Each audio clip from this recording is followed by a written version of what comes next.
Welcome everyone to HueFin, also known as HueFin News. Today is July the 7th, 2021, and guess what? A congressman actually bought Cardano, Dogecoin, and even Ethereum. We're going to talk about that today, and then as always, if you're not new to our channel, you understand that we're going to give you all a prediction as to where price is going to go so that neither one of us can be confused about where price will be so that we can be in position and profit from the move. So if you want to join us, if today's your first time ever seeing our videos and our content, and you like how someone is in your camp trying to give you a heads up as to where price is headed, make sure you hit that like button, share the video, and also subscribe here to the channel. We are not going to be here to give you any FUD, any hype, any FOMO, none things of that nature, because we take this seriously. We want to make sure everyone in our community wins. So if you want to be a winner, make sure you join us. All right, so real quick, this article came out right here, July the 6th, which is yesterday, and it goes into how a congressman bought Dogecoin, Ethereum, and Cardano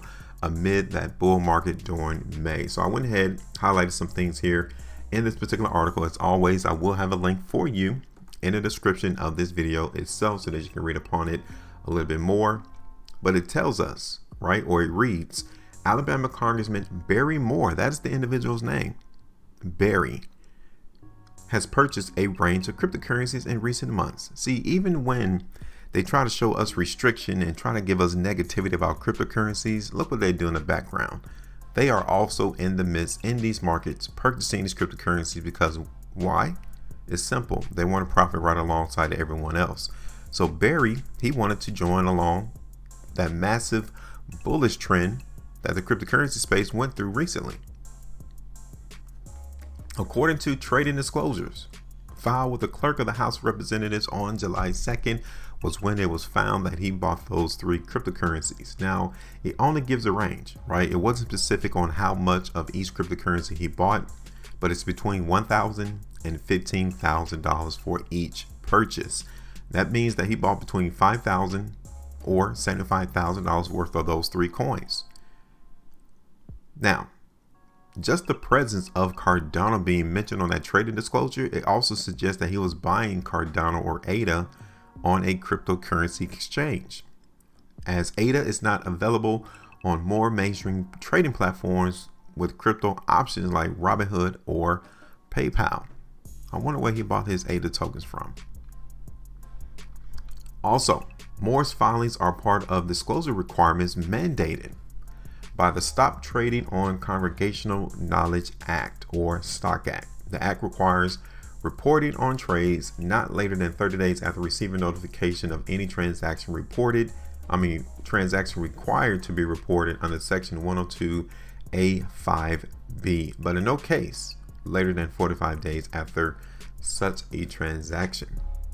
His staff, has not responded to the block's request for confirmation as of publication time. All right. So now this is Barry. Let's have a look at Barry. This is Barry. He is the one who bought those three cryptocurrencies. Just to put a face to the name.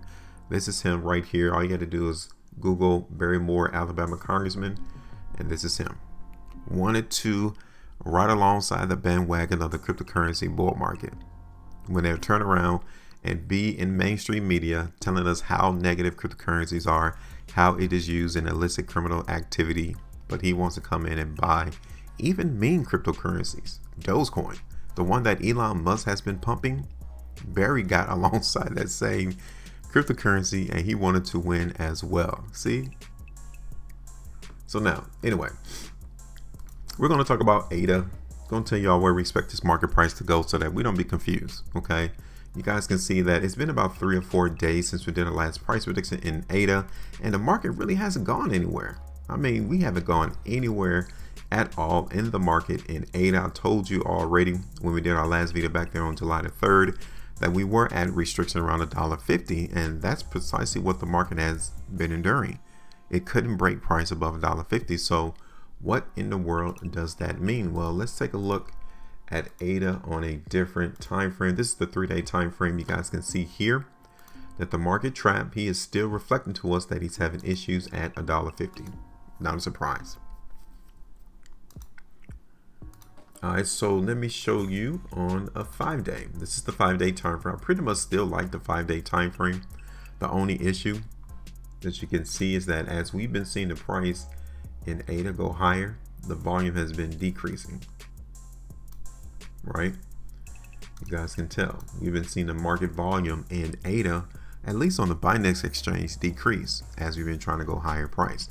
So we need to keep our eyes open, right? We're going to get some volatility to come through into the market in ADA, all because of the divergence that's going on between the volume and how price has been going higher.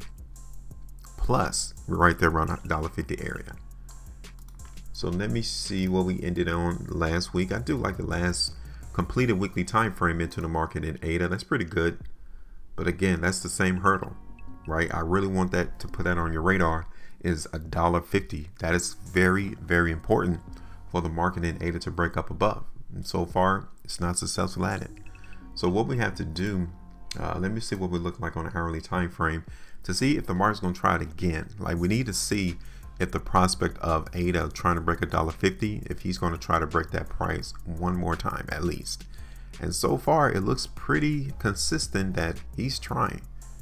You know, the trap is definitely trying to push up this price in ADA.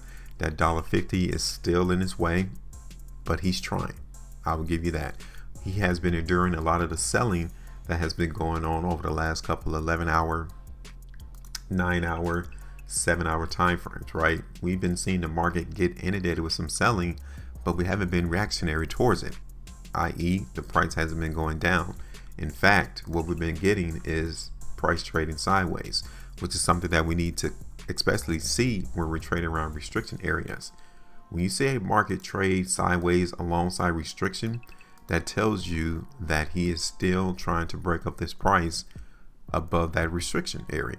Now, we saw that market get hit with some selling and the price started going lower and lower, then that tells you he's not trying to break that price to the upside, right? So what we're going to do on this particular video is that we're going to keep our price prediction the same. Now, I'm telling you already though, if he cannot maintain price trading sideways for long, right? For long periods of time. The longer that we trade sideways in ADA, the less likely price is going to break up above $1.50, right? So this is our 4th day in ADA trying to see this price break up above $1.50. We don't have long. So if this market is not able to break $1.50, I would say today, tomorrow, then the market most likely will start to go lower. Okay, so we need to see this come to fruition relatively quick. So that's it. What do you all think about how you have these authoritative figures and governmental bodies trying to tell us one thing about cryptocurrencies, and yet and still in the background they're doing some other things, i.e. buying the cryptocurrencies that they tell us is used for nefarious reasons? What do y'all think about that? What do you think about ADA? Where do you think the price is going to go in the next 3 days? For us, we're going to leave our prediction on the table. We're going to leave it right there on the chart. We're not going to change it. But again, $1.50 is the problem. Questions, comments, let us know. Make sure you maintain a profitability. And as always, trade different.